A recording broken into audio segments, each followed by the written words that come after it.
Shalom, saudaraku dalam Tuhan, puji nama Tuhan, jumpa lagi dengan saya di kesempatan ini. Saudara, saya terkadang heran. Ada ustadz yang mengutip ayat Alkitab dengan benar, malah dilaporin.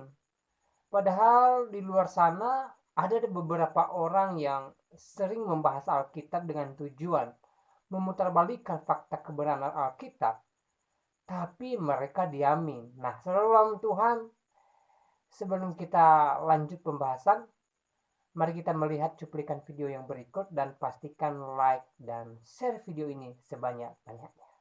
Maaf ya, saya menggunakan kata-kata dalam Injil. Injil juga kitab suci.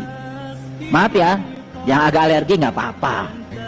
Lupakan aja. Tapi ini saya sangat tertegun dengan kata-kata Injil. Begini dalam Injil, kamu saja yang jahat. Ketika anakmu minta roti, pasti tidak dikasih batu. Ya, jadi kajian-kajiannya Saiful Karim ini juga berdasarkan kitab Injil.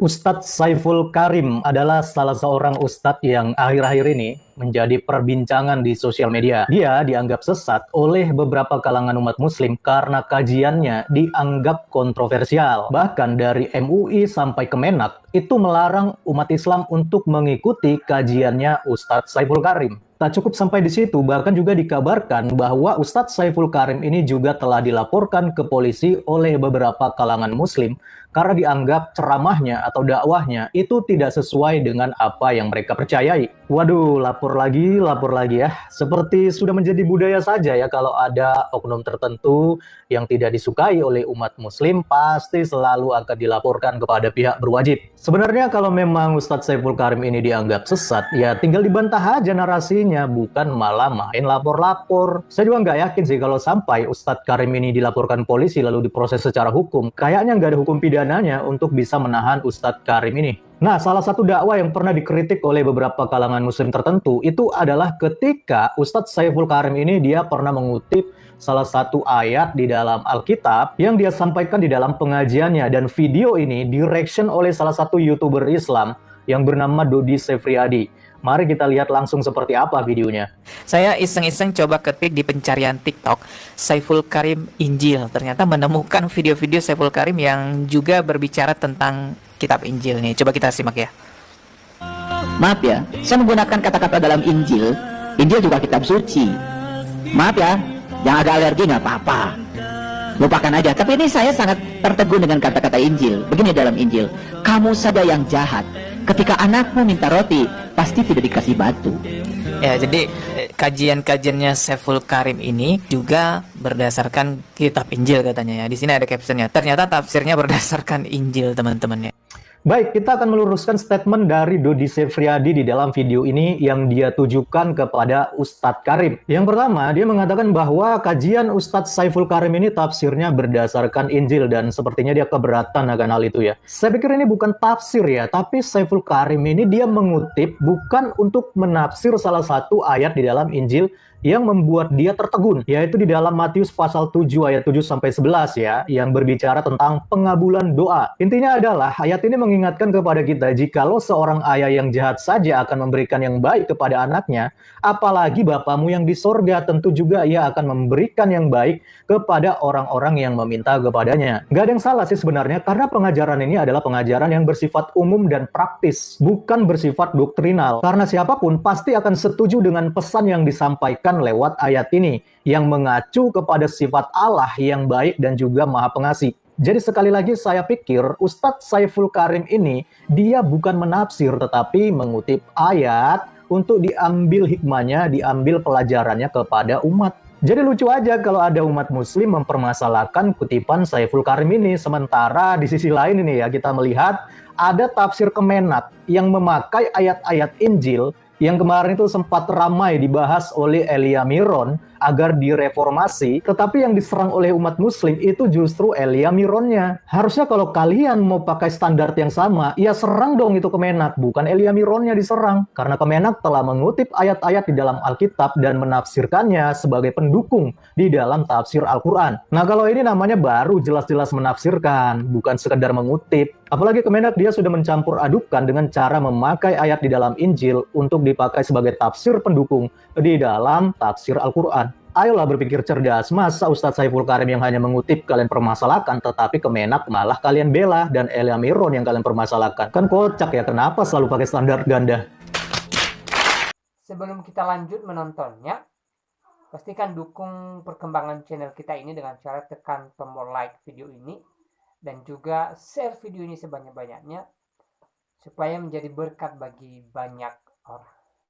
Dalam Islam itu Al-Quran dan hadis tidak kurang pencerahan di dalamnya. Pencerahan akidah, pencerahan akhlak, pencerahan untuk taat kepada Allah Subhanahu wa taala. Di dalam Al-Quran itu sudah lengkap dan saya rasa tidak perlu mengambil dari kitab-kitab lain lagi. Lagi pula diturunkannya Al-Quran melalui Nabi Muhammad SAW itu penutup ajaran-ajaran yang sudah lalu, yaitu ajaran-ajaran yang dibawa oleh nabi-nabi sebelum Nabi Muhammad SAW. Yang benar, yakin nih Al-Quran dan hadis itu tidak kurang dan sudah lengkap. Dan tidak perlu mengambil dari kitab-kitab yang lain. Kalau memang seperti itu adanya, harusnya kalian protes dong ke Kemenak yang memakai ayat Injil sebagai pendukung tafsir Quran. Kan katanya Quran dan hadis kalian sudah lengkap. Ngapain lagi kutip-kutip ayat di dalam Injil? Terus kalian juga harusnya protes dong kepada para polemikus seperti Ustadz Kenama, seperti Juma, Nandar, Irena Handono, banyak polemikus-polemikus lainnya yang suka mengais-ngais ayat-ayat di dalam Bible, di dalam Alkitab untuk mencari pembenaran, untuk mencari nubuatan tentang nabinya, yaitu Nabi Muhammad.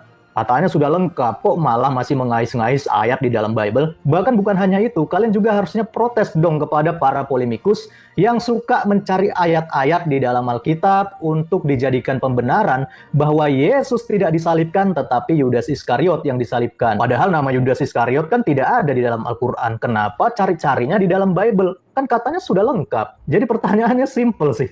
Kalau memang Al-Quran dan hadis itu sudah lengkap, kenapa banyak polemikus Islam yang mencari pembenaran lewat kitab sucinya agama Kristen? Harusnya malu dong, ngaku-ngaku sebagai kitab yang lengkap dan sempurna, tetapi masih mencari pembenaran dan masih mengais-ngais ayat di dalam kitab suci agama Kristen. Otaknya di mana? Baik, saudara ulang Tuhan, itu videonya. Kita sudah simak apa yang dipesankan di video tadi, di mana seorang ustadz mengutip satu ayat Alkitab di dalam kitab Injil, lalu dianggap sesat dan ujung-ujungnya dilaporkan gitu loh ya. Padahal di luar sana ada penceramah-penceramah yang suka mengutip ayat Alkitab dengan tujuan memutarbalikkan fakta kebenaran Alkitab sendiri, malah didiamin gitu loh ya. Jadi kadangkala herannya kejadian hari-hari ini berbanding terbalik ya. Ustadz tadi sebenarnya menurut saya tidak salah karena dia tidak menafsirkan ayat Alkitab, hanya sekedar mengutip ayat Alkitab gitu loh, ayat Injil ya. Kalau dia menafsirkan dan kalau penafsirannya ngawur, pastinya ya wajar dong ya dikomentarin. Nah, dia kan hanya sekedar ngutip gitu loh. Jadi saudara dalam Tuhan sangat disayangkan sekali ya, hal-hal semacam ini boleh terjadi ya. Dan saya tidak mau berkomentar panjang tentang ini.